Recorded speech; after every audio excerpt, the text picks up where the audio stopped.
بسم اللہ الرحمن الرحیم، السلام علیکم ورحمۃ اللہ۔ عالمی سطح کے اوپر بہت بڑی ڈیولپمنٹ ہوئی ہے۔ اب ایک بار پھر سے اسلامی فوج کا اتحاد بننے جا رہا ہے، اور یہ جو اسلامی فوج کا اتحاد بننے جا رہا ہے، اس کی سربراہی، اس کی جو کمان ہے، اس کی جو ملٹری کا کمان ہے، وہ ملنے جا رہی ہے army chief general Asim Munir کو، اور اس کی جو لیڈرشپ کی کمان ہے وہ ملنے جا رہی ہے عمران خان کو۔ یہ جو آج کل آپ کو ملاقاتیں نظر آ رہی ہیں، جس کے اندر ڈونلڈ ٹرمپ عرب ممالک کے دورے پر ہے، عرب ممالک وہاں پر سعودی عرب کے اندر بڑی اہم ترین ملاقاتیں کر رہے ہیں، کانفرنس ہو رہی ہے، سمٹ ہو رہے ہیں، وہاں پر اس ایجنڈے کے اوپر بات چیت ہو رہی ہے، ڈسکشن ہو رہی ہے۔ چین اس وقت انڈیا کے خلاف محاذ کھول چکا ہے۔ انڈیا چین لڑائی آپس میں اب یہ ایک نیا محاذ کھل گیا ہے۔ پاکستان کے ساتھ سیز فائر ترکی میدان میں آ چکا ہے، تو بہت کچھ ہو رہا ہے، بہت کچھ ہو رہا ہے۔ لیکن اس سارے معاملے میں جو سب سے بڑی ڈیولپمنٹ ہے وہ ہے اسلامی ممالک کا اتحاد۔ ایک بار پھر سے بہت بڑا اتحاد بننے جا رہا ہے۔ اس سے پہلے آج سے تقریباً کوئی 10-15 سال پہلے بھی اسلامی ممالک کا ایک فوجی اتحاد بنا تھا، اور اس کی سربراہی اس وقت کی army chief general Raheel Sharif کے۔ وہی ایک بار پھر کہ پاکستان کے آرمی چیف، پاکستان کے ایئر چیف، پاکستان کے پائلٹس، پاکستان کے فوجی دنیا میں ان کی بڑی اہمیت ہے، ان کی بڑی کریڈیبلٹی ہے، ان کی بڑی پرفارمنس کی وجہ سے۔ آج دیکھیں، آپ اس کی مثال اس طرح سے سمجھ سکتے ہیں۔ آج اگر یہ جو چینی اس وقت طیارے ہیں، F-17 تھنڈر، J-10C، جو پاکستانی پائلٹس نے اڑا کے انڈیا کے فرانس کی جانب سے دیے گئے رافیل طیارے کو مار گرایا ہے، فرانس کے طیاروں کی مارکیٹ بالکل اڑ گئی، بیٹھ گئی، اور کوئی اب فرانس کے رافیل طیارے جو انہوں نے پچھلے تقریباً کوئی 25-30 سال سے ایک بہت مارکیٹ بنائی ہوئی تھی ان کی، کہ رافیل طیارے کوئی نہیں گرا سکتا۔ جس طرح سے ٹائٹینک کے بارے میں کہا جاتا تھا کہ اس کو کوئی نہیں ڈبو سکتا، بالکل اسی طریقے سے رافیل طیارے کے بارے میں کہا جاتا تھا کہ ان کو کوئی نہیں گرا سکتا۔ انڈیا کے ہتھے چڑھے، پاکستان نے حملہ کیا اور ان کو مار گرایا، ان کی مارکیٹ اب بالکل زیرو ہو گئی، زمین بوس ہو گئی۔ اور اس کا ذمہ کس کو قرار دیا جا رہا ہے؟ ذمہ دار نریندر مودی اور انڈیا کو اور ان کے پائلٹس کو۔ اور کریڈٹ کس کو دیا جا رہا ہے؟ کریڈٹ اصل میں دیا جا رہا ہے پاکستان کے پائلٹس کو، اور جو انہوں نے طیارے اڑائے F-17 تھنڈر اور اس کے بعد J-10C، ان کی مارکیٹ ویلیو آسمان پر پہنچ گئی۔ پھر اسی طرح سے روس کے طیارے، ان کی مارکیٹ ویلیو بالکل گر چکی ہے۔ تو یہ پاکستانی طیاروں کو اڑانے کے پیچھے جو پائلٹس ہیں، یہ ہے ان کی کارکردگی، یہ ہے پاکستانی فوجی، پاکستانی شاہین اور پاکستان کی نیوی کے جو آفیسر ہیں، نیوی کے جو جوان ہیں، یہ ہے ان کی کارکردگی کا منہ بولتا ثبوت، جس کو دنیا مانتی ہے، تسلیم کرتی ہے۔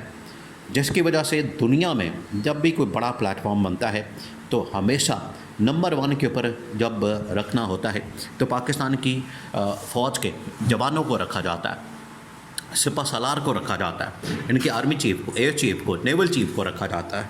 یہی وجہ تھی کہ اس وقت army chief general Raheel Sharif کو یہ ذمہ داری دی گئی، اور اب یہ ذمہ داری ملنے جا رہی ہے پاکستان کے موجودہ army chief general Asim Munir کو۔ جنرل عاصم منیر نے جس طریقے سے اس جنگ کے دوران پچھلے تقریباً کوئی 2.5-3 سالوں میں جس طریقے سے یہ کارنامہ سر انجام دیا، انڈیا کو دھول چٹائی، انڈیا کو شکست دی، اس کی وجہ سے پوری دنیا میں آج دنیا تسلیم کر رہی ہے، اس بات کو مان رہی ہے دنیا کا میڈیا، دنیا کے بڑے بڑے سربراہان یہ جنرل عاصم کو آئرن مین، اسٹیل مین، اس طرح کے خطاب دے رہے ہیں، اس طرح کے ٹائٹل دے رہے ہیں۔ اور دوسری جانب اب اسی وجہ سے یہاں پر ایک بننے جا رہا ہے اسلامی ممالک کا اتحاد، کیونکہ نریندر مودی اور اسرائیل، پھر اس کے بعد جتنی طاغوتی طاقتیں ہیں، صہیونی طاقتیں ہیں، جتنی یہ یہودی طاقتیں ہیں اور انٹرنیشنل اسٹیبلشمنٹ ہے، یہ ایک بار پھر سے اسلام کے خلاف محاذ کھولنے جا رہی ہے، کیونکہ یہ اصل میں سمجھتے ہیں پاکستان کو اس کا قلعہ اور گڑھ۔ پہلا حملہ ادھر، پھر اس کے بعد یہ حملہ کریں گے عرب ممالک میں، اسلامی ممالک میں۔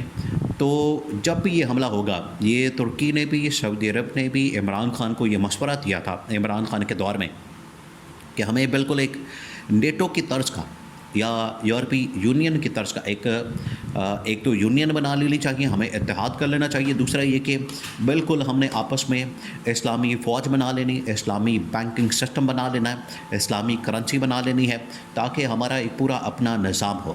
تو آج اس کے اوپر عمل درآمد کرنے کے لیے پہلا سٹیپ لے لیا گیا اور اسلامی فوج بنانے کے حوالے سے یہ فیصلہ کیا گیا ہے. ڈونلڈ ٹرمپ کے آنے کے بعد ان کو پتہ لگ گیا کہ ڈونلڈ ٹرمپ کے ارادے اچھے نہیں، یہ اسرائیل کے ساتھ مل کے ہمارے ساتھ ڈبل گیم کر رہا ہے، یہ انڈیا کے ساتھ مل کے اور یورپ کے ساتھ مل کے، یورپین طاقتوں کے ساتھ مل کے، جتنی اس وقت طاقتیں ہیں ان کے ساتھ مل کے اسلام کے خلاف، مسلمانوں کے خلاف ایک نیا محاذ کھولنے کی تیاری ہو رہی ہے. یہ صرف یہاں پر آتے ہیں پیسہ کمانے کے لیے، یہاں پر آتے ہیں اسلحہ بیچنے کے لیے. اس کی وجہ سے کیونکہ ان کو پتہ ہوتا ہے کہ ہم نے یہاں پر محاذ کھولنا ہے تو ان کو اپنا ہی اسلحہ بیچ کے تو ان کے خلاف محاذ کھول دیا جائے. تو پہلا جو اسٹیپ لیا گیا ہے یہاں پر عرب ممالک نے جو فیصلہ کیا ہے کہ ہم نے ایک اتحاد بنانا ہے اسلامی فوج کا اتحاد بنا کے اس کا جو سربراہ، اب سربراہ کی اصل میں بات ہوتی ہے، اس کے 2 ونگ ہوں گے، 2 ڈپارٹمنٹ ہوں گے.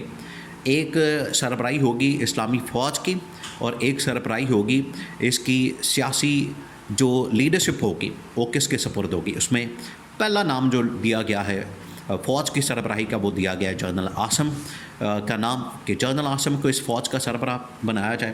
جنرل عاصم جہاں پر پاکستان کی بھی سربراہی کرے، فوج کی، پاکستان کے فوج کا سربراہ رہے، وہیں پر اسلامی فوج کی سربراہی بھی جنرل عاصم کے سپرد کر دی جائے. بہت بڑی ڈیولپمنٹ ہے، بہت بڑی. اور ادھر آج دیکھیں اسی وجہ سے عمران خان کی رہائی کے اوپر بات ہو رہی ہے. آج پیرول کے اوپر عمران خان کے ساتھ مذاکرات، سیز فائر، اور وہاں پر عمران خان کو باہر نکالنے کے حوالے سے، اس کی سزا کی معطلی کے حوالے سے، یہ جو القادر ٹرسٹ کیس کے اندر عمران خان کی سزا، اس کو پٹیشن کو باقاعدہ سن لیا گیا، ٹیک اپ کر لیا گیا. کیوں؟ پیچھے اصل میں معاملہ یہ ہے کہ عالمی طاقتوں نے، اسلامی طاقتوں نے بتا دیا کہ اس کی جو لیڈرشپ ہے وہ ہم نے ترکی کے صدر طیب اردوغان کو نہیں دینی، محمد بن سلمان کو نہیں دینی. اگر کسی شخصیت کو، پرسنالٹی کو یہ دینی ہے، اس کا نام ہے عمران خان. یہ فیصلہ کیا گیا ہے.